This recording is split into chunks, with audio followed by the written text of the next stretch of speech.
안녕하세요. 나눔 전문의 이재호입니다. 일주일 동안 잘 지내셨습니까? 이전 에피소드까지는 영상의 주제 선정은 제가 진료실에서 그날 받는 질문들을 토대로 선정해서 내용을 만들어 왔었는데요. 그러다 보니까 그저 궁금한 것 위주로만 흘려갈 뿐 내용의 체계성이나 한눈에 나눔에 대한 큰 그림의 이해는 좀 어렵겠다는 생각이 들더라고요. 그래서 이번 편부터는 좀 더 내용들을 체계가 있는 순서대로 또 비슷한 내용들끼리는 묶어서 너무 긴 이야기들은 2회 혹은 3회로 나누어서 진행을 해볼까 합니다. 오늘 선생님 질문이 있어요에서는 자연 임신 시도를 하고 계시는 분들께서 가장 많이 하시는 질문들을 중심으로 구성을 해봤고요. 또 이 설명의 근거와 객관성을 더하기 위해서 가장 최근 발표된 미국 불임학회인 ASRM에서 2017년도를 발표한 자연 임신 성공을 위한 방법들을 기반으로 질문들을 풀어나가 보도록 하겠습니다. 진료실에서 초음파를 보고 그 검사 결과에 대해 설명이 끝나고 나면 여러 가지 질문들이 쏟아집니다. 임신이 언제쯤 하는 게 좋을까요? 부터 시작해서 성관계는 언제 해야 되나요? 몇 시에 해야 되나요? 몇 번을 해야 될까요? 술, 담배, 커피 이런 거 괜찮나요? 윤활제를 써도 되나요? 등등. 사실 이런 질문을 받지 않고 끝나는 하루가 없을 정도죠.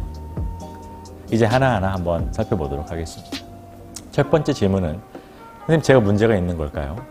임신이 잘 되고 있는 건지 안 되고 있는 건지 어떻게 할 수 있을까요? 불임은 참고로 불임이 의학적으로 아직까지는 정확한 단어입니다.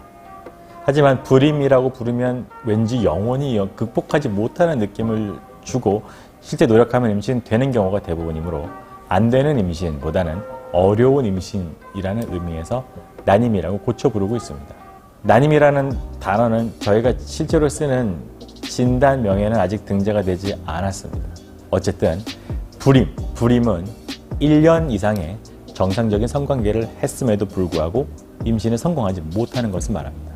35세 이전이라면 1년의 시간을 주지만 35세 이후 이상이라면 6개월 동안 임신에 성공하지 못한 것을 두고 불임 혹은 난임이라고 진단합니다. 진단 기준이라고 하면 뭔가 굉장히 명확한 정의를 내려놓은 것 같지만 제 생각엔 상당히 애매모호한 기준을 만들어 놓은 게 아닌가 싶습니다. 먼저 정상적인 이라는 표현 자체가 굉장히 자의적으로 해석할 수 있는 범위가 넓기 때문에 저도 종종 진료실에서 난임 진단 여부를 놓고 환자들과 실랑이를 벌일 때가 굉장히 많습니다. 또 본인 생각엔 난임이 아닌데 제가 보기엔 심각한 난임인 경우도 있고요. 반대의 경우도 물론 있습니다. 예를 들면 어떤 43세 부부가 결혼한 지 3개월 만에 주위에서 가보라고 해서 믿져야 본전이라는 마음으로 억지로 오셨어요. 두 분은 10년 동안의 연애를 했고 결혼에 골인을 하셨습니다. 연애 동안에는 적극적인 피임보다는 질외 사정법을 주로 사용을 했고 두 분은 그 정도면 피임이 충분하다고 생각을 해왔고요. 제가 두 분을 처음 얼굴 보자마자 제안해드린 임신 방법이 어떤 것이었어야 할까요? 저는 바로 시험관 시술을 제안을 했었습니다. 96년도에 키플리 등이 피임의 종류라는 논문에서 발표한 바에 의하면 1년 동안 질외사정법으로 임신을 시도한 분들이 실패율은 15%에서 26%까지로 보고했습니다. 더 높은 실패율을 보고하는 연구들도 있었고요. 한 해 동안 시행했는데 실패율이 2% 정도 되는 피임약에 비하면 10배 이상이 넘는 실패율인 것이죠.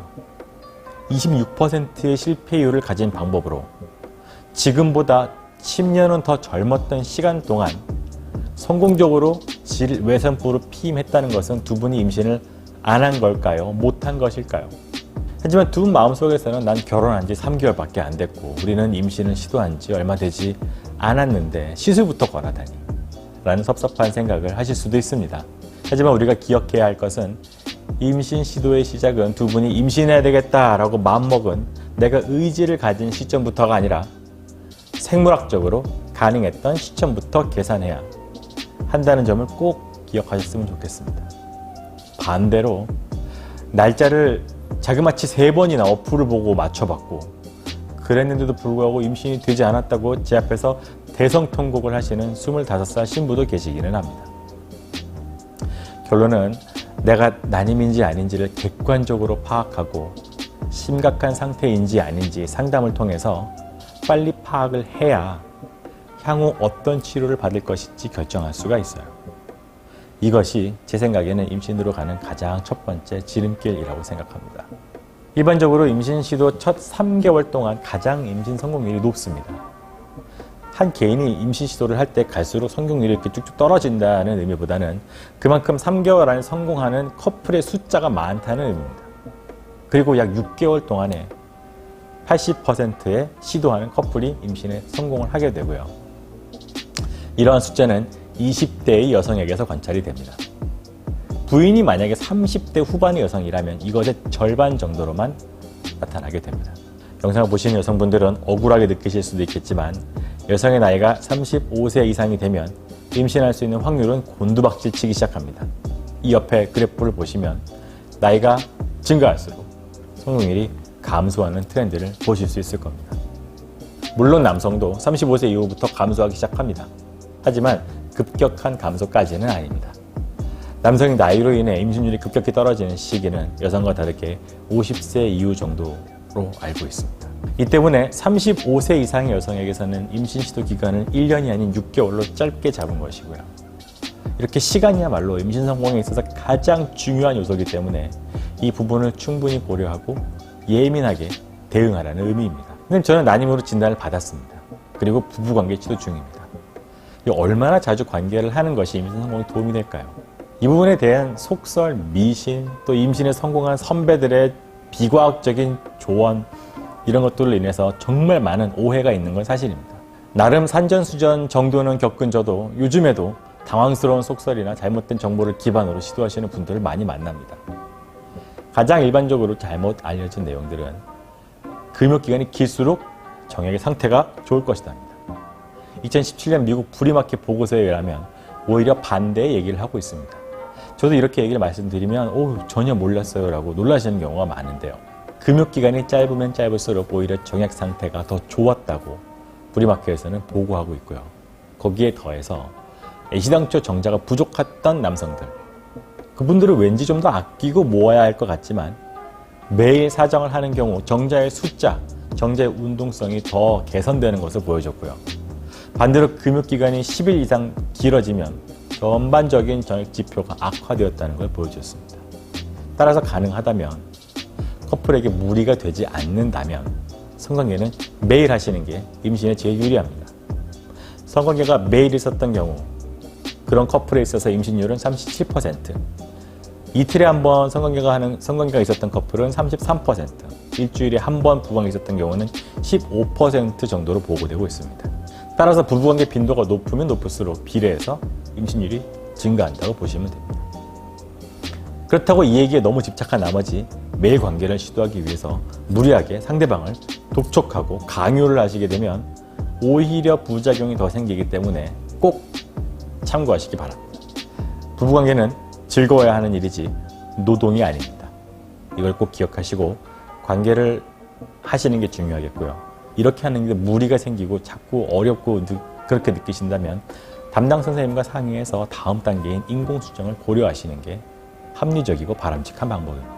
그렇다면 언제 부부관계를 하는 게, 자주 하는 건 알겠는데 언제 하는 게 최고의 확률을 보장할까요? 가장 확률 높은 시기는 배란 5일 전부터 배란 당일까지 6일간 정도의 기간입니다. 의외로 배란 당일, 우리가 흔히 알고 있는 그날에는 임신할 수 있는 날이 아닙니다. 배란 5일 전부터 배란 당일, 최대한 길게 잡으면 그 다음날 정도까지입니다. 이 역시 의외라고 생각하시는 분들이 많이 계시는데, 임신은 남녀의 성기가 포개지는 게 임신이 아닙니다. 남자의 생식세포와 여자의 생식세포가 합쳐지는 게 임신이고, 정자는 성관계 후에 자궁 내로 들어가서 길게는 5일 정도까지 생존하다고 보고 있어요. 때문에 배란 5일 전에 들어온 정자는 앞으로 배란할 난자를 만날 기회가 생기는 것이고, 배란 5일 전부터를 가임기를 그 때문에 가임기의 시작으로 봅니다. 난자가 배란된다면 24시간 정도까지 생존을 하니까 배란 당일 혹은 배란 시간에 따라서 그 다음 날 정도까지를 최대한 가임기로 생각을 해요. 이 기간 중에서는 특히 배란 점액이 관찰된다고 하는 배란 2일 전에 하는 성관계가 가장 높은 임신율을 보장하기는 합니다만, 이것은 병원에서 초음파를 보지 않는 한 정확하게 알기가 어렵기 때문에 그저 그 구간에 최대한 자주 관계를 하시도록 격려하는 게 그런 이유기도 합니다. 오늘 내용들이 많은 도움이 됐는지 모르겠습니다. 다음 파트 2에서는 집에서도 배란일을 확인하는 법, 부부관계 시의 자세, 그 다음에 오르가즘, 질윤활제, 식이습관, 체중 이런 것들이 임신율과의 연관성, 흡연, 술, 커피의 임신율 등에 대해서 이야기를 해보도록 하겠습니다. 추가로 궁금한 사항들이 있으시다면 댓글과 토론방에 글을 남겨주시면 제가 최대한 자세히 답을 드리도록 하겠습니다. 따님으로 고생하시는 20만 부부들이 모두 부모가 되는 날까지 늘 함께하겠습니다. 지금까지 따님 전문의 이재호였습니다. 여러분 이번 달에는 꼭 성공하세요. 감사합니다.